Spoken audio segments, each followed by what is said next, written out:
who better to play after a soul-destroying, just really bad game in the MTN 8 Cup semi-final first leg than a team that didn't have to really earn its way into the PSL? They just bought their way to the top. No, not that team. No, I mean Highlands. Sorry, TS Galaxy.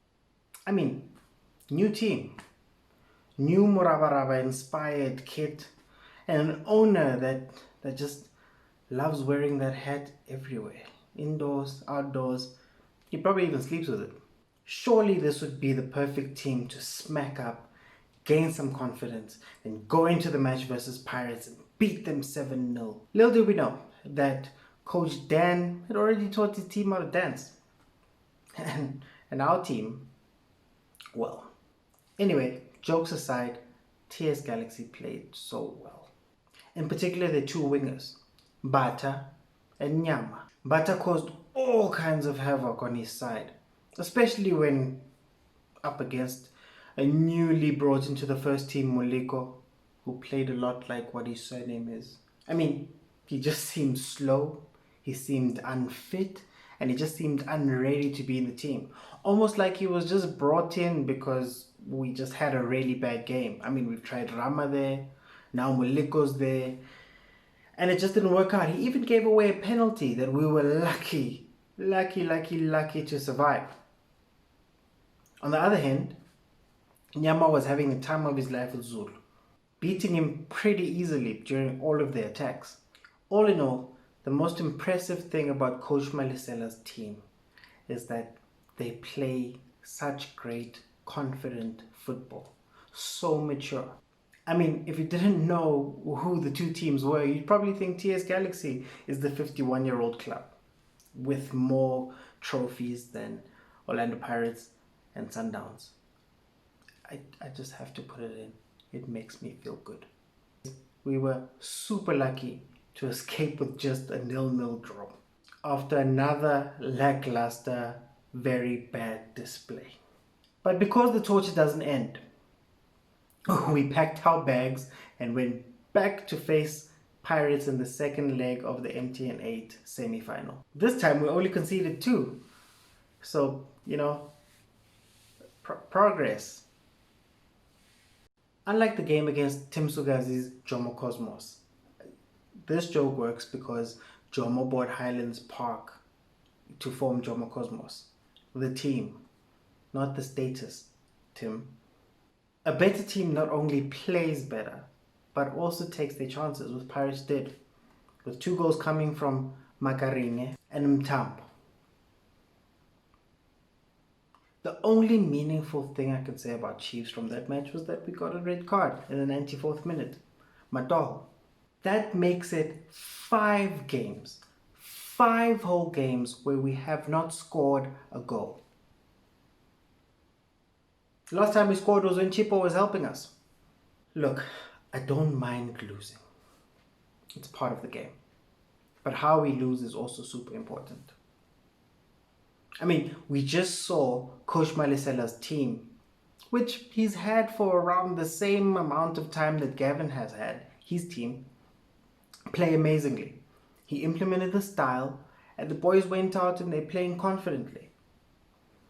Part of me is also starting to throw my eyes towards the coach's bench. I'm starting to look at Gavin and ask questions, right? I don't know how many more times I can do him coming out and talking about what he doesn't have, talking about how bad the club is. We understand that. But he knew what he was signing when he signed it. It doesn't look like we know what we're doing as a team. Dan has showed us that with a little time, you can do a lot.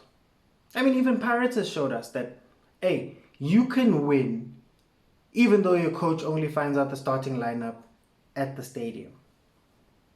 I mean, we all know who the real coach is. It's Fadlu.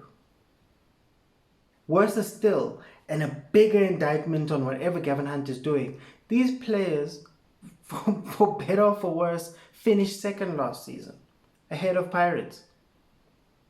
We lost it on the final day, so it doesn't mean that this is a talentless group. Sure, Maybe they're going to need some better coaching. Sure, maybe they're going to need some time. Sure, maybe they're going to need all these things. But we are Chiefs. We're not a mid-table team. We're acting like one, but we're not one. We shouldn't think like that. And I think Gavin has a lot to answer for. Quite a bit to answer for. These are the times when you see the real coaches. When you don't have the money. When you don't have the players. And you really just do have to rely on whatever you have up here. On the experience. Which is why I wanted Gavin. I had assumed that at Wits, with the players that he had and the structures that he had and the resources that he really didn't have a lot of, he would do a lot more. All I've heard thus far is him complaining. Long season ahead for us. Long season ahead for us Chiefs fans. We're going to have to be patient, and we're going to hope that whatever performances we're putting out now change as we go along. Hopefully this break affords Gavin time to look at his team, to tweak the team, to figure out how he's supposed to play. Because there's a lot of players who are playing out of position or in their wrong games. Bilic is not a winger. Castro doesn't seem to be a finisher in the box the way we need. Blom should go back to right back. We've tried Moleko. Rama's doing badly. Send Blom back to where he belongs. Because he wins the ball and doesn't know what to do with it. The less said about Akpay, the better. The less said about our defense, actually, the better. Manyama, all these players. Maybe this break is time for Gavin to look down and say, listen, if I'm going to lose games, I might as well put in the youngsters and let them learn. But like I said, very long season ahead. We'll see how it pans out. It almost feels like this transfer ban is a sort of lockdown on Chiefs right now. And if there's anything we can learn from the great Bobim Taung is that even during a lockdown, you can always find ways to have fun.